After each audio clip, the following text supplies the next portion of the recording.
Hello, it's Colonel Gallagher again, and I'm going to give you a video on the River Valley civilizations, and it'll touch a little bit into Sumer. And what should come up here pretty soon, eventually, is a map that'll show the four major River Valley civilizations. The first one's going to be Mesopotamia, that's a region, and the one we're going to focus on is Sumer, S-U-M-E-R. The second one is Egypt. You've probably heard of that a few times. And the third one is the Indus or India. And the fourth and final one's over in China. For that, I'm going to focus a little more on the Shang when we get there. But let's take a step back and think about River Valley civilizations and how this all came about. One of the great questions is what allows society to occur? We live in a society, so what allows this to happen? And when you think of this society, you have the creation of cities, you have the creation of urbanized, the word urban, E-U-R-B-A-N, these cities that begin to form. And we might think that this is inevitable. People are naturally going to do this, but this isn't really the case with the truth. So take a step back and let's simplify this. And I'm going to show you an example. This. This is bread. This is bread that I made myself. No, I'm kidding. I didn't make this. Okay, this is at my store. Correct. I can go out there and I can bring all kinds of foodstuffs. And how do I get this food? Because I live in this society and I go to this store. And where does this come from? It's farmers. And farming is the most important essential ingredient. The farmer is very, very important when we talk about civilization. And of course, what you need in order to make that work, and I've got it right here, is water. And water is vital for life. And so, thus, the river valley civilizations, all four of these cities are going to form, these communities are going to form based on this river in the river valleys. And I'm going to teach you something very simple. It's called IC.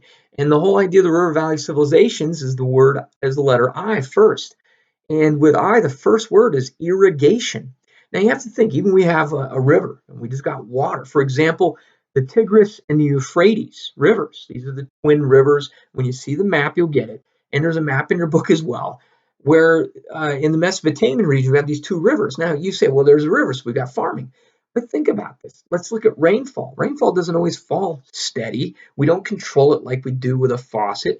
So it can come in huge amounts or it could come in little trickles. And rivers are just the same way, such as the Tigris and the Euphrates. They can expand and flood and damage and cause all kinds of chaos. And that's in fact what they did. And when you go back to the group we called the Egyptians, that's one of the key things to Egypt flourishing and surviving is irrigation. That meant control of the river. Control. Irrigation is about control.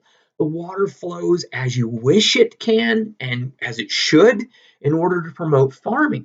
If you think of the opposite, think of China, and China is known for rice. Well, you don't have the same type of water saturation in China as you would in Egypt, let's say. So controlling the rivers, irrigation became absolutely essential. That's how you got the foodstuffs. Okay, and so you have these farming families that began to specialize. Not only do you create enough foodstuffs to feed you and your family, you create enough foodstuffs to where you can get these specialized, there's a word, specialized groups of people called farmers, and that's all they did is farm. And because of this, they could grow this and they get this word called surplus. Like when you go down to the store, you see the surplus of goods. You can select. And therefore, you have these markets that are created. You can go to these markets, you can go buy these foods and buy these goods. And this allows for a specialization to develop. So not only is irrigation the most essential thing to understand in all these river valley civilizations and the growth of food, so it can feed a growing population, but now it frees people up. Instead of sitting there and farming for myself to eat for myself and sitting there trying to just make my own bread, as some people have with the coronavirus here going crazy with sourdough, right? Now, what you can do is I can get a job or use my skills and trade and my abilities. And this is an interaction. That's the other eye. So you have an irrigation, but you create this new interaction. I might want to go off and use my prowess, my strength as a warrior, as a soldier. I might want to have an ability to make clay things and become a potter and create this pottery. I might want to be a scribe and I can sit and write and record what goes on in society. It allows me to specialize in these skills. And that then in turn helps the community in this way. The way I'm seeing that I see we're working with communities as we go along this way. The other part about this, besides the irrigation and the interaction that now begins to develop, is because of that interaction and because of this irrigation, you can now form a civilization. You start growing, these urban patterns begin to develop, these cities. And cities are not just necessarily just all of a sudden there they are. You have to have construction to make cities. So you have to construct. And think about it, if you're sitting there in that city, the most vital thing you need, so you have to have water flowing in, okay, for survival, but also water flows things away. And so you have these urbanized patterns that begin to develop. And some of these are extremely complex, very sophisticated, such as the ones in the Indus Valley, if you look it up, the Mohenjo-Daro. These are twin cities, and they're in this grid pattern, and it's very sophisticated and unique. But you have these developing these little cities, and you start having people that move away. It becomes overpopulated, it becomes too condensed. And so now what happens is you begin to get a series of cities that spread out in these desertous areas with these mountains, this isolated area, kind of like Roswell. And what happens is you have these oases in the middle of these mass deserts. And so as these cities begin to form along these rivers, not one but many, okay, what you need is an interconnection. So you have an irrigation, you have these interactions that develop these specialized groups of people, and now you have this interconnection that's desired. This creates the need for government. It creates the need for some kind of order that's developed. And you have several people who rise up out of this, become leaders. A lot of physical confrontations. War comes out of this naturally, especially in the Sumerian city-states. Each Sumerian city-state had their own god. Each Sumerian city-state then fights each other for water supply, land control, but also because they say the gods have willed it. Gods act as kind of the text, Texts. You get text from things. Gods are, this again the other I, besides irrigation, besides this idea of the interaction, besides the idea of this interconnection, you need an interpretation. So the gods communicate. They communicate to these different people in this city. So in Egypt, you get the rise of the pharaoh, who is a god and yet a ruler. And this gives a sense of order and stability, okay, throughout the Egyptian history, including when you look at the Egyptian history, anytime they have a disruption of the pharaoh, they go through the different phases they go through. The kingdoms is what I'm talking about, the early kingdom, the middle kingdom, and so on. They always go back to the pharaoh. They reestablish that model. It's stability, like the pyramids. It's very much a stability order. Sumer and the Sumerian city states, they fight each other until you get one who wraps them all together and creates an empire. Empires grow out of this. The need for order. One of the greatest in that region of the Mesopotamian area is Hammurabi, which creates Hammurabi's code. Now, Hammurabi never wrote these things. These were already a collection of laws each city-state had. It's a collection, and he publicly displayed it. That's the key, is they publicly displayed laws, so they all look at it and go, that's our laws, and that's ours. Kind of like the United States has a constitution, and all American citizens go, that's our laws. It creates an identity, a unity, and that's the two things in all the city-states, whether it's China or anywhere else. They're trying to create an identity and a unity. The Indians, where eventually you get to the creation of Buddhism. And Buddhism is a sense of the four castes. And in these four castes, it gives you an identity within that caste structure. You don't need to rebel to try to move up. You move up in a religious sense. So religion, the interpretation from the gods becomes important. And they find this out through things like astrology. They look at the stars, and you have these people called priests who interpret this.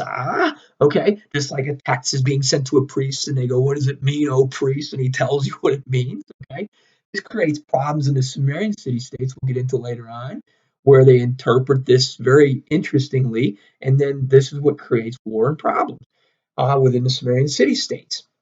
So you have the four eyes I gave you. Okay, just to summarize this, no matter which city state we go to, you always have this sense of interaction, you always have this sense of interconnection, you always have this sense of interpretation, you have this sense of irrigation, very important. By the way, to mention interconnection is none of these are isolated necessarily. You have tremendous amounts of historical narrative where there is interaction between them. For example, with Egypt, you see interaction between Egypt and those in the Middle East. If you look at one thing, the building of the pyramids, the argument by a lot of historians is that the pyramids is an idea incorporated in the Egyptian history because you had people like a guy named Dozer who traveled over into the Mesopotamian region and had the idea from them of these step pyramid type design, these things called ziggurats, most likely that came in their heads.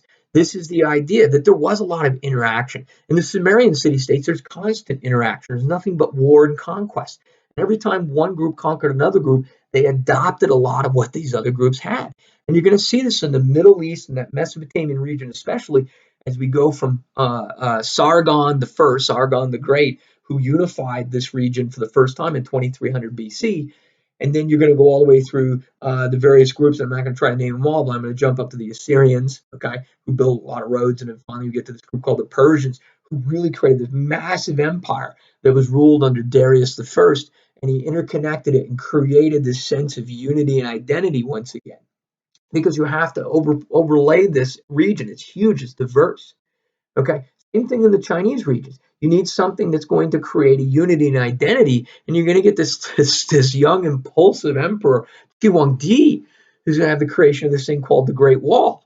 The Great Wall is not just meant to keep things out. It's meant to get a sense of inside we are one and we are unified. Okay. And under Qi Huangdi, you get the creation of the Qin, Qin, Qin, and that's Qin. Think CHIN. All you need is an A at the end, and you got China. And so this is the first conglomeration of this thing called China, a sense of unity, a sense of order, although it can be rather tyrannical if we want to go by our standards today. Nobody elected these guys, right? Okay, so when you think about these things, this is this modernization, what makes society happen. Why does it occur? These massive cities that grew. The letter C goes back to the ideas I mentioned, the words contact, the interaction that went on. The idea of communication. How do you make sure you know what the King's Law is as you're hundreds of miles away?